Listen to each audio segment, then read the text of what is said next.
दोस्तों, आज ही भारत सरकार के चुनाव आयोग ने 5 राज्यों में विधानसभा के इलेक्शंस के बारे में अधिसूचना जारी की है। लेकिन अधिसूचना का बहुत बेसब्री से इंतजार हो रहा है राज्य सरकारों के द्वारा और राज्य के प्रमुख राजनीतिक दलों द्वारा। लेकिन एक राज्य है जो है उत्तर प्रदेश, जिसमें लगभग 403 विधानसभा सीटें हैं। वह बहुत बड़ा ही राज्य माना जाता है और ये भी माना जाता है कि सत्ता की केंद्र सरकार का भी रास्ता उत्तर प्रदेश से होकर ही गुजरता है। जो पार्टी या जो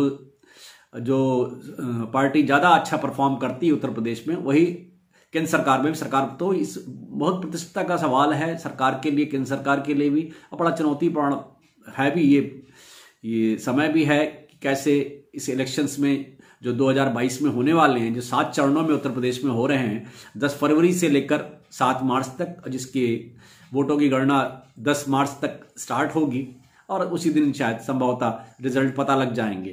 तो बड़ा बेसब्री से केंद्र सरकार भी और जो प्रमुख राजनीतिक दल हैं और बड़े महत्वपूर्ण जो लीडर्स हैं, इवन प्रधानमंत्री जी भी, सभी लोग उत्सुक हैं कि उत्तर प्रदेश में क्या रिजल्ट आएंगे। और इसी के मद्देनजर मैंने भी सोचा, मैं उत्तर प्रदेश का रहने वाला हूँ, मैंने काफ़ी समय उत्तर प्रदेश में व्यतीत किया है और अभी भी एक प्रतिष्ठित संस्थान में कार्यरत हूँ। तो मैंने सोचा कि उन्हें यूपी इलेक्शन 2022 के जो तथाकथित ओपिनियन पोल्स हैं और जो लोगों की और व्यूज़ हैं, जो व्यूज़ मैंने कलेक्ट किए हैं खुद जाकर प्राइमरी लेवल पर, सेकेंडरी टेलीफोनिक कन्वर्सेशन के आधार पर, जो मेरा मानना है, मेरा अपना विश्लेषण क्या है, मैं वही आपके सामने रख रहा हूँ। ये 2017 के बाद से ये इलेक्शन हो रहा है। 2017 के बाद वाला 2022 का इलेक्शन है। और उसमें देखिए, जो पहले 17 में क्या स्थिति थी। 17 में कांग्रेस, जो बीजेपी और उसके समर्थित दलों की स्थिति लगभग 325 सीट्स के आसपास थी उनके पास। समाजवादी पार्टी की 47-48 सीट्स थी और बीएसपी के पास केवल 19 सीट्स थी। और कांग्रेस तो बहुत ही कम पे थी, कांग्रेस के पास केवल 7 सीटें थी। तो अब इस बार जो है 2022 में कौन कौन करिश्मा दिखा पाता है, मतलब ऊँट किस करवट बैठेगा, इस बारे में मैंने सोचना मतलब स्टार्ट किया। तो वैसे देखा जाए, अब चले पहले छोटे दलों के बारे में बात की है। छोटा दल मैं इसलिए बोल रहा हूँ, उत्तर प्रदेश के जो पिछले 3 इलेक्शंस को देखते हुए, 4 इलेक्शंस को देखते हुए मैंने छोटा बड़े दल की मतलब ये परिभाषा मेरी है, उसको कोई अन्यथा मत लिया जाए। जैसे उत्तर प्रदेश में देखिए, कांग्रेस के बारे में देखिए, उनके पास खाली 7 सीटें 2017 में थी। तो क्या माना जाए, प्रियंका गांधी वाड्रा के आने के बाद से इनकी सीट्स बहुत बढ़ जाएंगी। राजनीतिक पंडितों का अलग अलग विचार है इसके बारे में। और ये ओपिनियन पोल्स जिसकी विश्वसनीयता के बारे में, उनकी मेथोडोलॉजी के बारे में हमेशा क्वेश्चंस होते हैं और कई बार ये काफ़ी परे होते हैं, परिणाम से काफ़ी परे होते हैं, काफ़ी दूर होते हैं उनके जो रिजल्ट्स होते हैं, कि उनकी मेथोडोलॉजी काफ़ी क्वेश्चनेबल होती है। कई स्टेप्स पे इस पे क्वेश्चन किए जा सकते हैं, किस तरह से वो इंटरव्यू करते हैं, कहाँ से लेते हैं, क्या उनका होता है। तो इस बार तो इसी तरह जो कांग्रेस के बारे में यदि आप माने, तो प्रियंका गांधी वाड्रा के आने के बाद से जो उनका पूरा रुझान है लेडीज वोटर्स की तरफ है, क्या उससे बहुत ज़्यादा उनको मतलब अच्छा गेन मिलेगा? मेरा ऐसा मानना कुछ नहीं है कि बहुत ज़्यादा उनको कोई फ़ायदा मिलने वाला। 7 से यदि सीट्स हैं ये 20-22 के आसपास आ जाएं तो उससे ज़्यादा तो मुझे तो नहीं लगता कोई सिग्निफिकेंट गेन उनको आने से होने वाला है। कन्हैया कुमार आ जाएं, वो भी जाके कन्वेंसिंग करें उत्तर प्रदेश के अंदर, तो उससे भी कोई खास कांग्रेस का फायदा होने वाला नहीं दिखता। अब आइए बहुजन समाज पार्टी की। जो बहुजन समाज पार्टी जो मायावती की पार्टी है, मायावती ने काफ़ी प्रयास किया था, उसको कई बार मुख्यमंत्री भी रही वो। लेकिन अब क्या हुआ, वो अभी समझ से काफ़ी परे है। उनका रुझान एक व्यक्ति विशेष मतलब समुदाय विशेष की तरफ पहले काफ़ी रहा करता था, लेकिन अभी कुछ दिनों से देखा गया उनकी जो कार्यशैली या उनकी जो सक्रियता है राजनीति के अंदर बहुत ज़्यादा दिखाई नहीं पड़ रही। उनके एक जो कर्मठ साथी हैं और जो पार्टी में शायद महासचिव हैं, सतीश चंद्र मिश्रा जी के कंधों के ऊपर ही सब कुछ जिम्मेदारी उन्होंने दे रखी है। अब सतीश चंद्र मिश्रा जी का कितना प्रभाव रहेगा या कितना वो कर पाते हैं, ये भी एक क्वेश्चनेबल चीज़ है, क्योंकि उन जो 2017 में उनकी सीटें खाली 19 थी और इस बार भी मेरा मानना है कि वो वही कांग्रेस के आसपास 20-25 के आसपास, 25 से ज़्यादा सीट्स भी उनके पास मुझे नहीं लगता मेरे आकलन के हिसाब से आ पाएंगी। राजनीतिक पंडितों का भी शायद ऐसा ही विचार है, वो तो उनको 20 से भी 15 के आसपास का वो देते हैं कि 15 के आसपास ही वैसा आएगा। मैं पुनः कह रहा हूँ कि जिस मेथोडोलॉजी, जिस तरीके से वो आकलन करते हैं, वो भी क्वेश्चनेबल है। उसके बारे में मैं कुछ सही नहीं कह सकता। अब आइए बीजेपी और समाजवादी पार्टी की बात। अब स्टार्ट करते हैं बीजेपी से। बीजेपी जिनके पास, बीजेपी प्लस जो उनके पास और छोटे दल थे, उनके पास 325 सीट्स थी। 325 सीट्स तो मेरा अपना मानना, मेरा अपना आकलन है, प्रधानमंत्री मोदी, अमित शाह, गृह मंत्री अमित शाह और इवन योगी आदित्यनाथ के द्वारा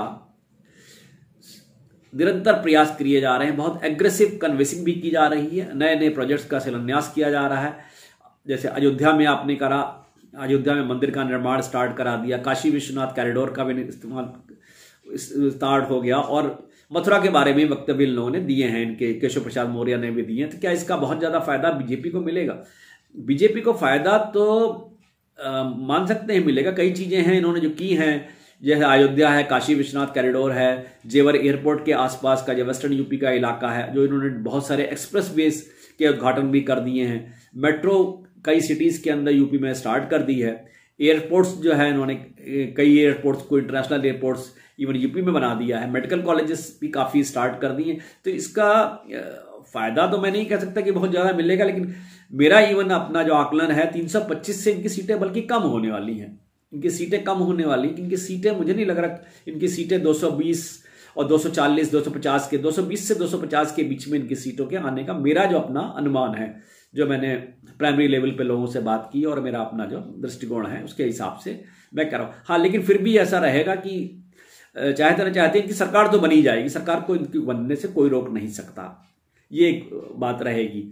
अब आते समाजवादी पार्टी। समाजवादी पार्टी पर लोगों की बहुत आशाएं हैं। अखिलेश यादव के ऊपर काफी आशाएं हैं कि अखिलेश यादव बहुत कुछ कर पाएंगे और शायद इस बार सरकार भी बना ले जाएंगे। और कई लोगों का अपना अपना आकलन इस बारे में है, लेकिन मेरा आकलन इस बारे में बिल्कुल अलग ही है।